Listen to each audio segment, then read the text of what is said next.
Just a quick reminder that you can support this channel by joining my Patreon, where you can find all my videos from this channel and Great Books Explained ad and sponsor free, as well as the original version of my videos that have been censored and exclusive content. Please remember to like and leave a comment today. It's another way of supporting the channel.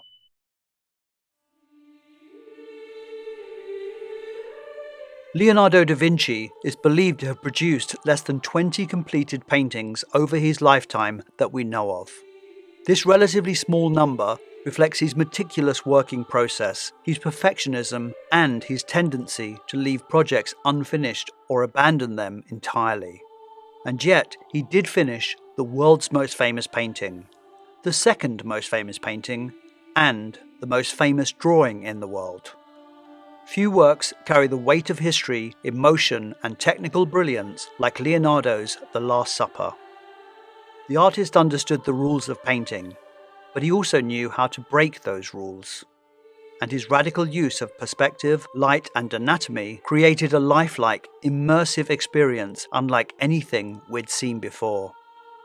Leonardo's Last Supper is a total break with tradition that shifts away from static, symmetrical arrangements of holy figures and towards a psychological drama, a scene alive with emotional intensity and brilliant storytelling. This is not merely the story of a painting, and it is much more than a depiction of Jesus Christ and his disciples' final meal. It is also the story of an idea that gives us a glimpse into the mind of a Renaissance genius who used science, mathematics, and theatre to explore universal themes of betrayal, faith, and redemption.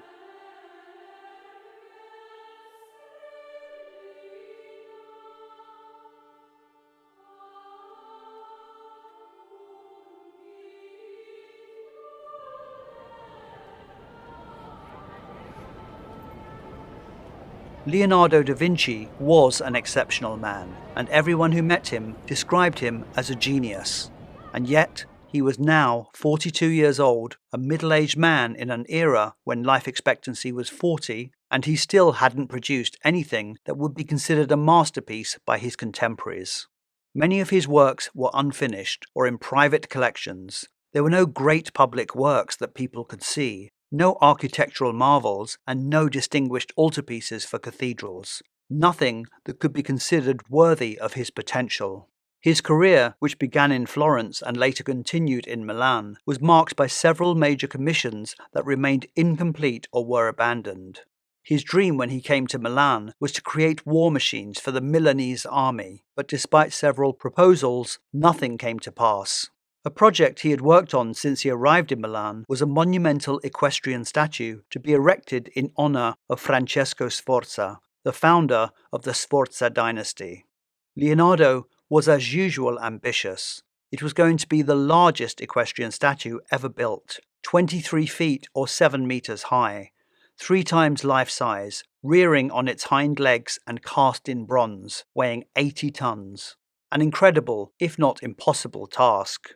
It would be one of the great wonders of the Renaissance and would need a miracle to pull it off. By 1494, he had already worked on it for 12 years, made hundreds of studies, a full-size clay model, and had worked out an innovative method to cast the statue in a single pour of molten bronze, a technique never attempted at this scale. But sadly, the statue would be yet another Leonardo project that was never completed. Milan was facing increasing threats from French forces under King Charles VIII, and Ludovico had no choice but to redirect the bronze originally allocated for the statue to produce cannons and weapons for the city's defence. It was a major disappointment for the great artist, who dreamt not only of constructing war machines, but of performing great feats of hydraulic engineering, creating colossal statues, or topping off Milan's new cathedral with a great dome. The very last thing Leonardo expected was to be asked to paint a wall. Leonardo had arrived in Milan 12 years earlier, in 1482 at the age of 30. He came to work for the city's duke, Ludovico Sforza, and he would stay for 17 years until the duke's fall from power in 1499. Ludovico, like many rulers at the time, was engaged in constant military conflict, and he believed that Leonardo could help develop new weapons and war machines that would give his forces an advantage in battle. But in a Renaissance court, a talented individual like Leonardo was expected to contribute to a wide range of activities. From art and architecture to engineering and entertainment, courts were places of grandeur and spectacle, and the ruler's ability to put on lavish entertainments was an important sign of status, and so Leonardo was given the job of organizing the court entertainment. Something that is rarely discussed or celebrated with Leonardo is his theatrical work, and yet it is vitally important when discussing his paintings. Leonardo, as the Duke's master of festivities, developed, organized, and directed productions for festival pageants, triumphal processions, masques, jousting tournaments, and plays, for which he choreographed performances, engineered and decorated stage sets and props, and even designed costumes. He collaborated with poets, playwrights, and musicians to bring these grand visions to life, applying the same comprehensive observation skills, knowledge of light, movement, and perspective to the stage as he did to the canvas. Many Renaissance artists and other historical painters took on additional roles beyond their primary artistic work, especially when serving in royal or noble courts.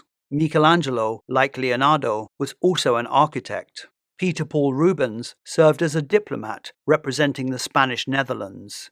Diego Velázquez was the court chamberlain, which involved the day-to-day running of the palaces, making sure the royal family had the correct bedding, hiring staff, and coordinating royal banquets. Gian Lorenzo Bernini staged operas for the papal court. Leonardo left us with more than 10,000 pages of notes and drawings. We know he was a polymath who covered a wide range of disciplines, and today this might seem unusual, but for him and other Renaissance artists, he would have seen them not as separate specialities, but as deeply connected. We may consider the Mona Lisa as a great work of art, but he would have seen it equally as a work of science, geometry, and ideas. He strongly believed that the study of one discipline enriched the understanding of the others. For Leonardo, theatre was a natural arena to blend art, mechanics, and design. He created elaborate rotating stage sets, mechanical devices, and props that showcased his engineering brilliance. He designed mechanisms that allowed characters to fly or appear to rise from the ground, adding a magical element to performances. He developed devices that could stimulate natural phenomena such as thunderstorms and waves. He understood not only how perspective worked on a three-dimensional stage, but how it worked from different vantage points.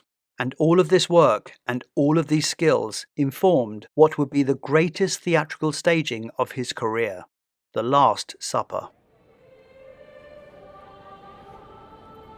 The Last Supper is in the refectory or dining room of the convent of Santa Maria delle Grazie in Milan, Italy.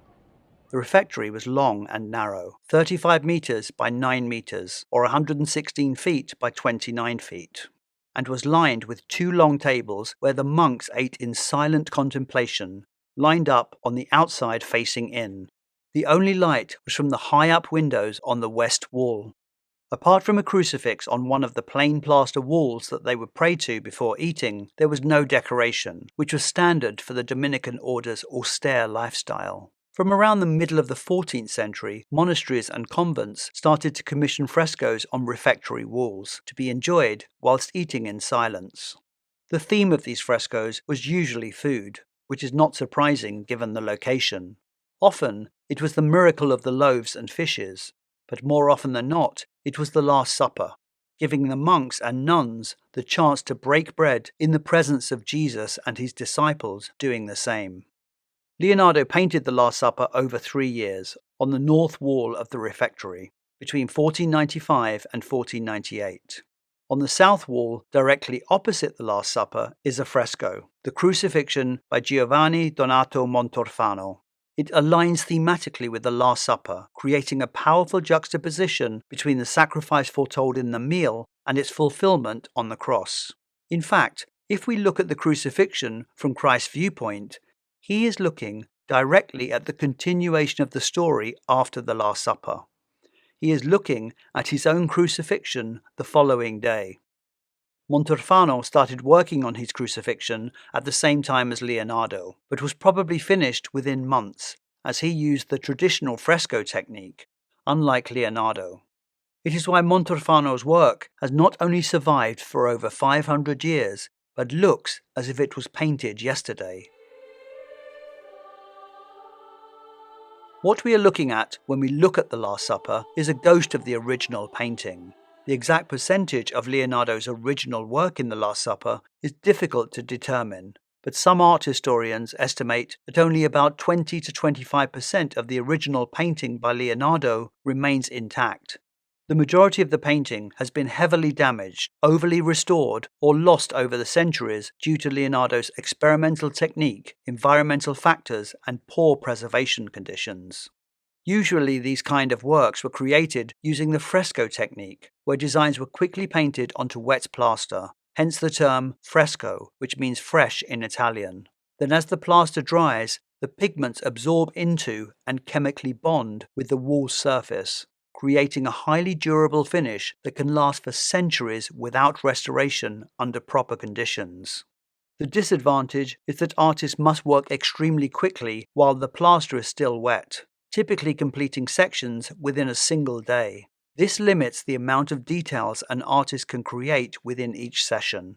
Corrections or changes are difficult to make after the plaster has dried.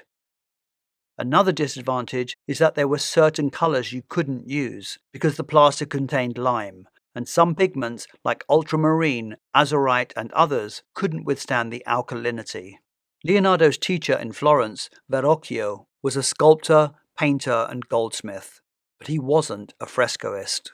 His painting technique was limited to working with tempera on wooden panels, and that's what Leonardo learned as his pupil. Tempera is a fast-drying paint medium made by mixing pigments with a water-soluble binder, typically egg yolk, as discussed in my Botticelli video. Leonardo was never known for his speed, which is why the Last Supper took 3 years. The fresco technique was too limiting for his detailed and subtle style, and his slow, thoughtful approach. It did not allow for the precise blending and layering of colours, or Leonardo's signature interplay of light and shadow, or chiaroscuro. So he used an experimental technique for the Last Supper, combining tempera and oil paints on a dry plaster surface. In effect, Leonardo tried to do an oil painting on the wall, and this was a big mistake, because the dry plaster did not absorb the paint as well as wet plaster would in true fresco. It didn't help that the wall surface was vulnerable to environmental factors, such as humidity and temperature changes from the kitchen behind the wall. If it was a true fresco, it would have allowed water to exit through the wall, but as it was, it couldn't breathe, and so the paint began to flake off. Within just 20 years, the Last Supper began to badly fade, requiring extensive conservation efforts over the centuries. Fortunately for us, several canvas reproductions of the Last Supper were created during Leonardo da Vinci's lifetime by his pupils and contemporaries. These versions play an important role in helping us understand Leonardo's original design and are vital tools for art historians and conservationists. They capture details, colours and elements of the composition that have disappeared from the original work over time. This is known as the Giampetrino copy, believed to have been painted around 1515 by one of his pupils, for the Duke's eldest son. While it is missing the top third, this near life-size copy shows details no longer visible in Leonardo's work, as we shall see. Leonardo's in-depth exploration of optics gave him a thorough understanding of perspective. The rediscovery of a mathematical system for representing three-dimensional objects and space on a two-dimensional surface had revolutionized Italian art in the 15th century, and Leonardo quickly became a master of it. We should start with Leonardo's famous use of single-point perspective in the Last Supper, which converges precisely at Christ's right temple. And the centrality of Christ is important. It is a technical device, a psychological one, and as a liturgical focus that will be perpetuated in the Christian Mass. To achieve this, Leonardo first painted a base coat of lead white. Then he hammered a nail into the wall attached a piece of string to the nail, and made marks where the lines extended, to be used as a guide when planning the painting. In fact, we can still see the mark where Leonardo hammered the nail into the wall. Everything is designed to make you look at Christ, who anchors the scene. If we take the cornice above Christ, the only curved line in the architecture, we can draw a circle which turns out to be the dead center of the painting and encircles Christ perfectly. He is the center of everything. It is a clear spiritual message conveyed through mathematics. Due to its enormous size, it will be seen differently from different vantage points in the refectory. Leonardo places the vanishing point 15 feet or 4.5 meters above the floor of the refectory, which clearly aligns with the perspective lines of the dining room, and extends the frame out into the refectory, as if Jesus and his disciples are in the room dining with the monks. This was especially impactful in the relatively narrow dining hall, where the illusion of extended space would have been very striking. How you saw the perspective of the imagined room also depended on which door you entered. It works from this viewpoint too. It's clearer if we look at this pre-World War II photo with the old wall markings, which no longer exist as the wall was destroyed during a bombing raid. You can see how the perspective of the painting from here also extends seamlessly into the real room. These effects are designed to make the Last Supper an extension of the monks' dining room, blurring the boundary between art and reality. Leonardo uses tricks as well, as a solution to the challenge of creating a three-dimensional space on a flat surface. The table is far too narrow to be able to have 13 people seated around it eating a meal, and it's far too long for the room. But it just works visually as a separation between the earthly world, the refectory, and the heavenly one, Christ and his disciples.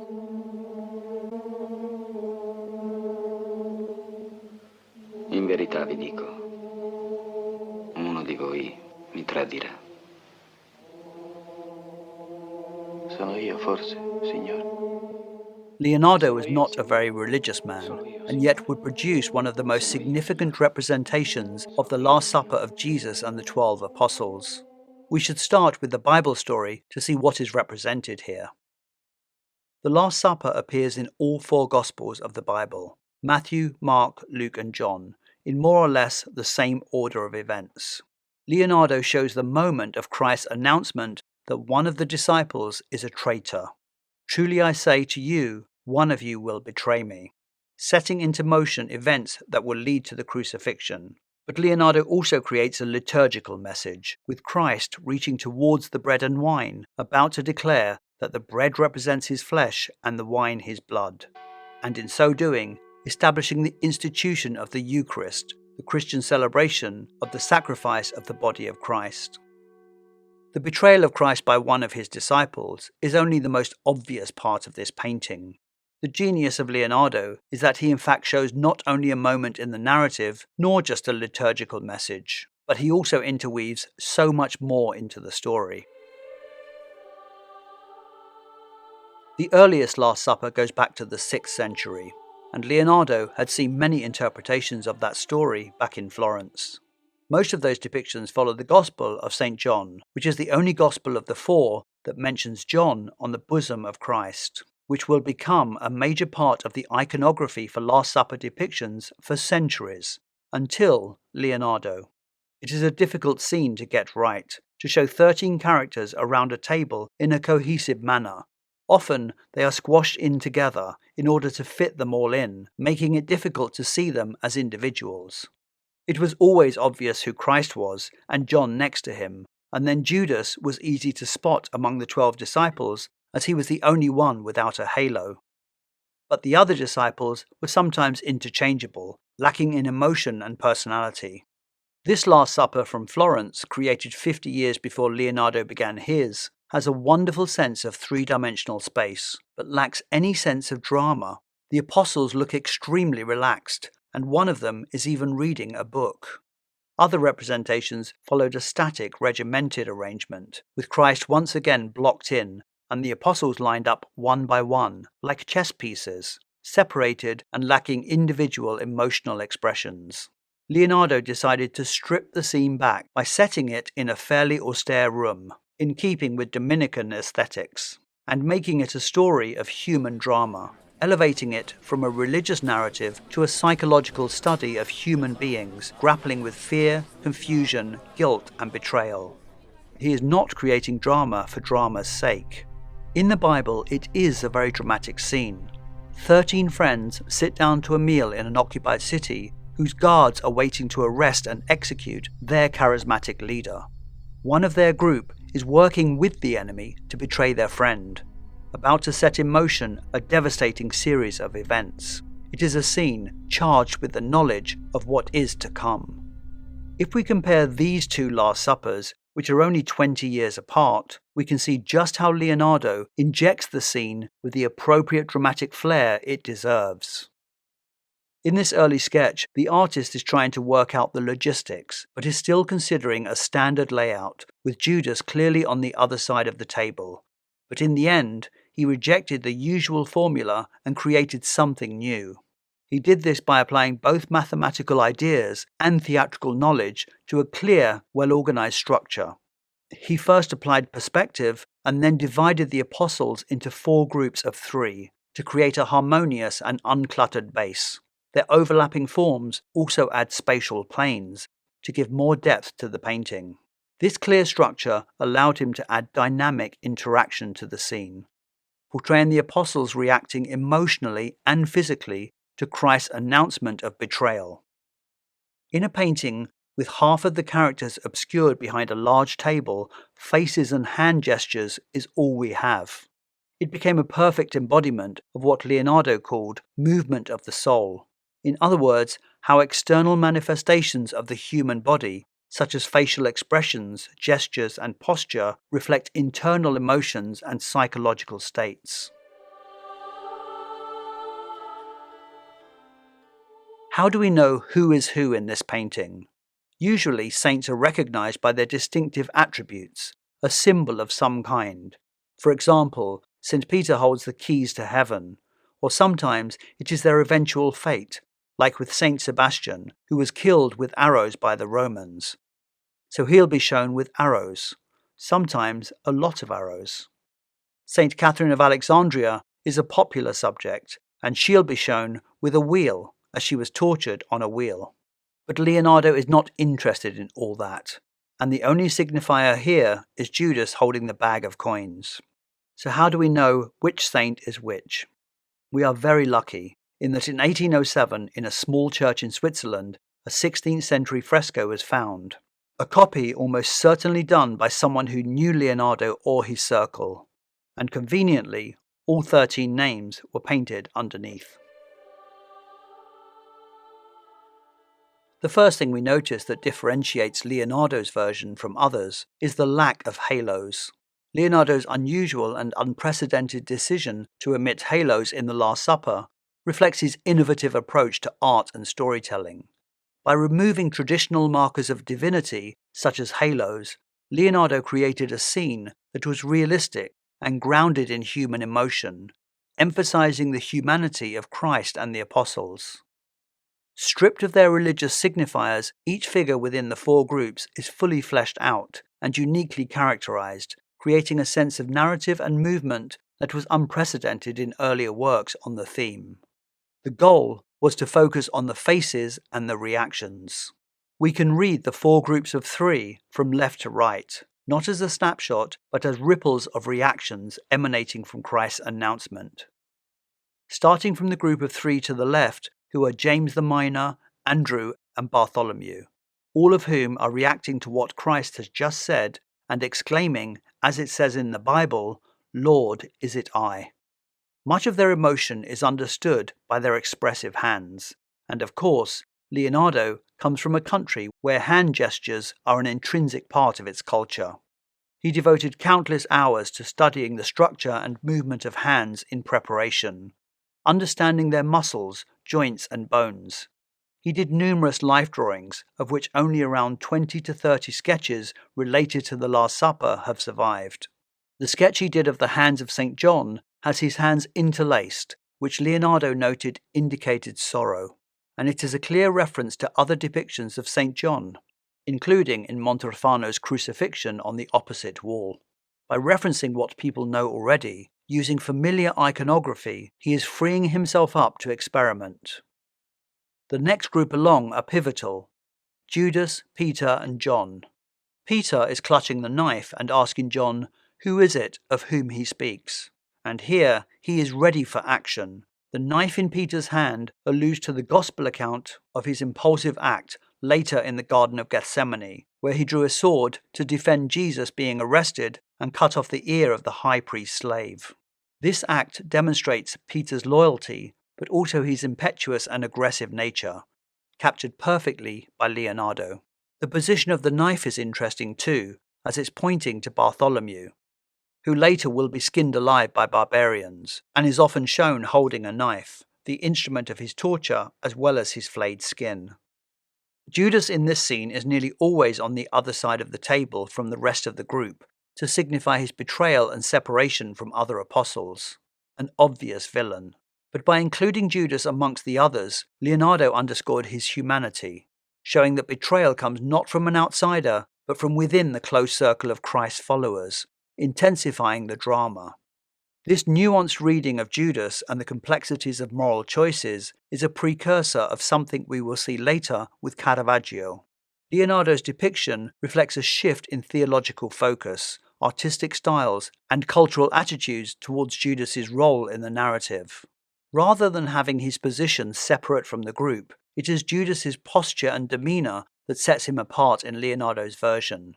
He leans back, clutching a small bag containing the 30 pieces of silver he received for his betrayal, and his face is the only one in the group turning away, literally and figuratively, from the light, which comes from the left, casting his face in shadows to convey guilt and secrecy. This subtle differentiation achieves the effects of isolation without physically separating him from the group. Judas's neck turned towards us is a reminder that he will hang himself, full of shame and remorse. Leonardo's handling of light and colour is of course masterful. He uses light in the same way he uses perspective, to make it look as though the two dining rooms were one and the same. The way light is painted in the Last Supper and the direction it is coming from mimics how light naturally entered through the real windows of the refectory. The shadows and highlights on the figures correspond to the direction of light in the actual room. One example is Judas's left arm. As it reaches towards the bowl, his hand is illuminated and his sleeve catches the light, and the change of shade reflects this. All of this enhances the realism and coherence of the scene, connecting the monk's dining experience with the sacred narrative. Salt appears many times in the Bible, both in the Old and New Testament, and in the painting we see that as Judas recoils, he knocks over a salt cellar, a detail which is lost in the original but we can see in the copy. Spilled salt was often associated with bad luck, betrayal, or misfortune, which aligns with Judas's role as the betrayer of Christ. It is still considered a bad omen in many countries, but it is a myth that the tradition came from this painting. Leonardo's painting, however, almost certainly popularized the superstition. John, Christ's favourite, is traditionally thought to be the youngest of the apostles. This is a 4th century portrayal of him, shown as always without a beard to denote his youth. He is often shown with soft, delicate features that were culturally associated with youth and by extension femininity. During the Renaissance, many artists stylized male and female figures with similar androgynous characteristics as a way to highlight idealized beauty. As discussed, in most of the previous Last Suppers, John is depicted resting his head on the Saviour's chest, as written in the Gospel of St. John, and to emphasize his special status as Christ's favorite disciple. Leonardo changes that, and instead he is shown almost like a mirror image of Christ, but leaning away from him towards Peter, who from the next part of the story is whispering in John's ear, "Who is it of whom he speaks?" causing Judas to recoil. The artist wanted Christ to be separate and the centre of the painting to be clearly demarcated. This composition adds tension by further isolating Christ, and if John was leaning towards him, it would have weakened the composition. Christ is the spiritual heart of the scene, alone and calm as the emotional turmoil swarms around him. This makes it a much more powerful message in a clear visual, rather than how he is often portrayed crammed in with the others. He has just spoken the words of betrayal. His mouth is still slightly open, and he bows his head in silence. He is calm, and his hands are in a familiar pose that foreshadows his wounds on the cross. The hands of Christ are crucial to how this painting is read. They form an equilateral triangle, something I have talked about before, and Leonardo uses it here to draw our eyes towards the focal point of the painting. The triangle, an inherently stable shape, gives a sense of order and balance to the central figure, in contrast with the other gesticulating characters. His left hand reaches out for the bread, drawing our focus along the diagonal of his left arm and back towards his downturned gaze, looking towards the bread. Our eyes go exactly where Leonardo wants them to go. This little vignette with the bread and wine is aimed at the Dominican friars, who understood it as a celebration of the Eucharist. In a wonderful theatrical touch, the hand was one of the first things the monks would have noticed as they came in through their appointed door to dine. Seeing Christ as if he is reaching out to them. In its original state, it would have been more obvious as the aforementioned light which hit Judas's robe also hit the hand of Christ as he reaches out. As there are no halos in this painting, Leonardo instead uses light and composition to emphasize Christ's divinity, with the natural light from the three windows behind him. If you squint, you will notice it is the brightest part of the painting and contrasts with the darker tones of the interior, creating a stark visual separation between the earthly and divine realms. Leonardo links Christ metaphorically to the light, symbolizing divinity, purity, and salvation. Then there is the pediment, highlighting his spiritual importance without resorting to overt symbolism. In the biblical story, after Christ's announcement, each of the disciples asks, "Lord, is it I?" Philip can be seen pointing to himself in the painting. Jesus responds by saying, "He that dippeth his hand with me in the dish, the same shall betray me." And the painting depicts just two people reaching for things at the table. Jesus reaches for the wine, and Judas reaches for the bread. The group to the right of Jesus is James the Greater, Thomas, and Philip. The intense-looking Thomas is raising his index finger.